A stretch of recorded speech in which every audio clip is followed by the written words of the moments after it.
first thing I'd like to say is that I think World Book Day is a bit of a sham, because books should be for life, not for one single day of the year. And I'd urge you all to read whenever you get the opportunity. My favourite book is The Count of Monte Cristo. It's a tale of betrayal and ultimately revenge. It's an amazing adventure book, and I recommend anyone reading it. Thanks. This book is a book I've had since 1988. It's the geometry of sheet metalwork, because I teach fabrication, which is all about sheet metalwork. And the interesting thing about this book for me is it has every pattern ever developed and how to do it.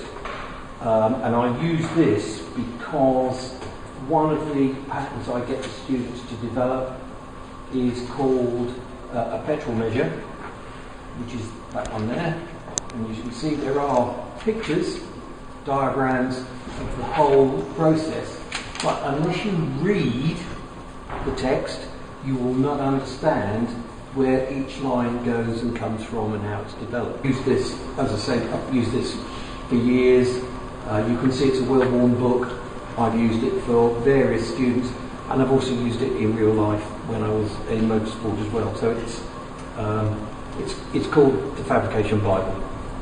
My favourite book is Peter Pan by J.M. Barrie, and my favourite character is Peter Pan. My favourite book is a book by Agatha Christie called And Then There Were None. I really like it because it keeps you going to the last minute. You don't know who's committed the crime. It's about a group of people who get stranded on an island and they don't know who the murderer is, and you don't know either until the last page, and it's never who you expected. And it's lots of twists and turns in it. There's lots of different characters and all committed a crime in some way or other that other people don't know about, and that's it really.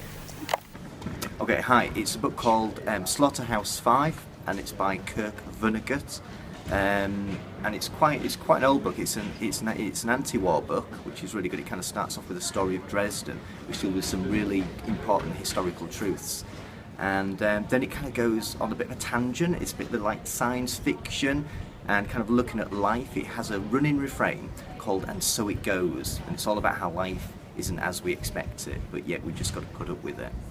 And it involves aliens and time travel and all fantastic stuff like that. Well, and so it goes. Right. Reading is important, helps you understand things like instructions. Yeah. Some good stuff to read is Very Hungry Caterpillar. It's really inspiring. And the Bible. IKEA instructions, those are quite useful sometimes. They're always in different languages, so yeah, reading in another language is probably helpful. Yeah. I can't do that though. Wow. Yeah. My favourite book, which I shall bring in tomorrow as long as I remember, is the 501 must-know speeches. And they are speeches from religion, war, politics, humanities, every sphere. One of my favourite is Churchill, Abraham Lincoln, etc. All of them, they have every subject. And the interesting thing about the speeches is they're word for word, but they give you a breakdown of why that speech was delivered, its subject, the state the world was in at the time. And it's a book I actually keep by, it's by my favourite chair in my house, and I read it whenever I've got a spare moment. Right, my favourite book is The Physics of Star Trek.